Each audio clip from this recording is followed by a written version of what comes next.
बरेली के Rohilkhand cancer institute के doctor Arjun Agarwal ने ब्रेस्ट कैंसर को लेकर जानकारी देते हुए बताया कि ब्रेस्ट कैंसर का खतरा और डायग्नोसिस बढ़ रही है।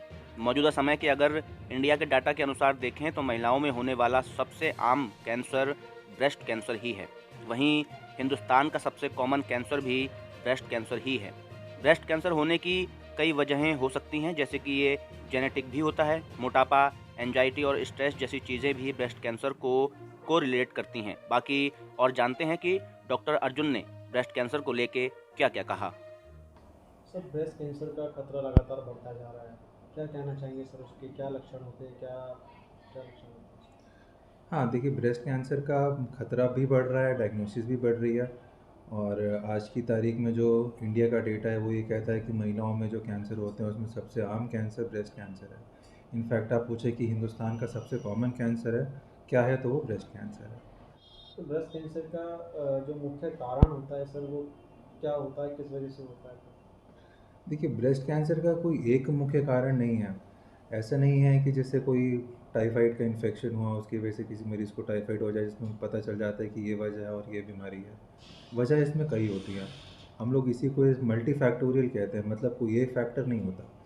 फैक्टर्स कुछ जेनेटिक फैक्टर्स होते हैं, कुछ इन्वायरमेंटल फैक्टर्स होते हैं। जेनेटिक फैक्टर्स में अगर किसी की मदर को या सिस्टर को या बेटी को ब्रेस्ट कैंसर है तो उस फीमेल में ब्रेस्ट कैंसर होने के चांस रहते हैं, क्योंकि वो जीन के थ्रू, वो डीएनए के थ्रू अपने मदर से बेटी में आता है। दूसरे कॉजेज़ इन्वायरमेंटल कॉजेज़ होते हैं। इन्वायरमेंटल कॉजेज़ अगर आप पूछें तो सबसे कॉमन इन्वायरमेंटल कॉज आजकल स्ट्रेस है।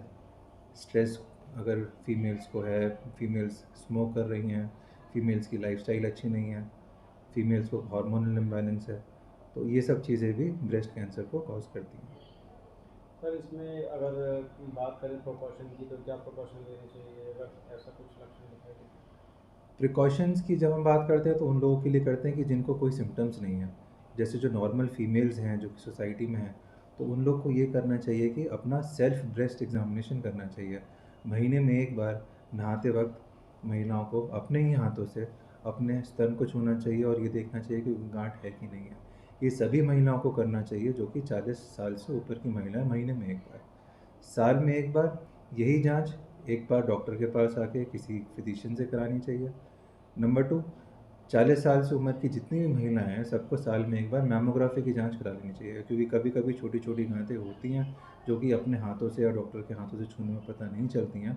तो साल में एक बार अगर मैमोग्राफी की जांच हो जाए तो एक्सरे में गांठ अर्ली स्टेज पे पता चल जाती है, जिसके इलाज में सक्सेस रेट करीबन 100% रहता है। सर, एक तरफ तो हम लोग ब्रेस्ट फीडिंग वीक मना रहे हैं, वहीं दूसरी तरफ जो कैंसर है, ब्रेस्ट कैंसर, वो काफ़ी तेज़ी से बढ़ रहा है। क्या कहना चाहेंगे आप? इसमें दोनों ही चीज़ें ज़रूरी हैं, क्योंकि ब्रेस्ट फीडिंग से बहुत अच्छी चीज़ होती है ब्रेस्ट फीडिंग। जो भी महिलाएं अपने बच्चे को 1 साल 1.5 साल तक दूध पिलाती हैं, मिनिमम 6 महीने तक दूध पिलाती हैं, तो हमारी स्टडीज़ ये कहती है कि उन महिलाओं में ब्रेस्ट कैंसर होने के चांसेस कम रहते हैं। जो महिलाएं जिनकी टर्म प्रेगनेंसी नहीं होती, जिनकी 7-8 महीने में सीज़र हो जाता है, और जो अपने बच्चों को सेरेलैक या कोई और पाउडर वाउडर पिलाती हैं, अपना स्तनपान नहीं कराती हैं, तो उन महिलाओं में कहीं ना कहीं जो जो ब्रेस्ट का जो एपिथेलियम होता है उसका जो प्रॉपर डिफ्रेंशिएशन होना चाहिए वो नहीं हो पाता, तो उस वजह से ब्रेस्ट कैंसर होने के चांसेस रहते हैं। तो हम ये चाहते हैं कि जितनी भी महिलाएं हैं वो अपने बच्चों को पूरा कम से कम 6 महीने तक ब्रेस्ट फीडिंग कराएं, ताकि ब्रेस्ट कैंसर के चांसेस भी कम हो जाएं। सर, ब्रेस्ट फीडिंग वीक हम लोग मना रहे हैं, तो ऐसे में क्या संदेश देना चाहेंगे आप? हम लोगों को ये संदेश देना चाहेंगे कि ब्रेस्ट फीडिंग एक कुदरती तौर का एक फीडिंग होता है। ये किसी भी तरह के फॉर्मुलेशन जो कि अस्पताल में मिलता है उससे अच्छा होता है। जो माँ का दूध होता है वो पीने से वो बच्चे के लिए भी अमृत होता है, और माँ के दूध पिलाने से माँ को भी कई तरह के फ़ायदे होते हैं। तो हम पूरे समाज को बताना चाहते हैं कि ये स्तनपान की जो हैबिट है ये बहुत ही अच्छी हैबिट है, और ये ज़्यादा से ज़्यादा हम लोगों को फैलानी चाहिए, ताकि हर महिला अपने लिए और अपने बच्चे के लिए इसको करें। सर, ये जो ब्रेस्ट फीडिंग होता है, अगर ये ना कराने से भी क्या कैंसर का खतरा बढ़ सकता है? हाँ, ब्रेस्ट फीडिंग जैसे मैंने आपसे कहा, जब ब्रेस्ट फीड होती है, जब बच्चा जो है माँ के स्तन को सक करता है, तो जो माँ की जो ब्रेस्ट में जो डक्ट्स होती हैं डक्ट्स के ऊपर एक परत होती है जिसको हम एपिथेलियम कहते हैं। तो वो एपिथेलियम जो होती है वो पूरी तरह से ग्रो कर जाती है। जब एपिथेलियम पूरी तरह से ग्रो कर जाती है तो उस सिनेरियो में कैंसर होने के चांसेस कम रहते हैं। वही अगर स्तनपान नहीं होता है तो जो एपिथेलियम है वो पूरी तरह से ग्रो करना रह जाती है। जब वो पूरी तरह से ग्रो करना रह जाती है तो कभी कभी वो भटक के कैंसर के रूप में आती है। तो इसीलिए स्तनपान करने से ब्रेस्ट कैंसर के चांसेस हम देखे जाएँ तो 5 से 7% के आसपास कम हो जाते हैं।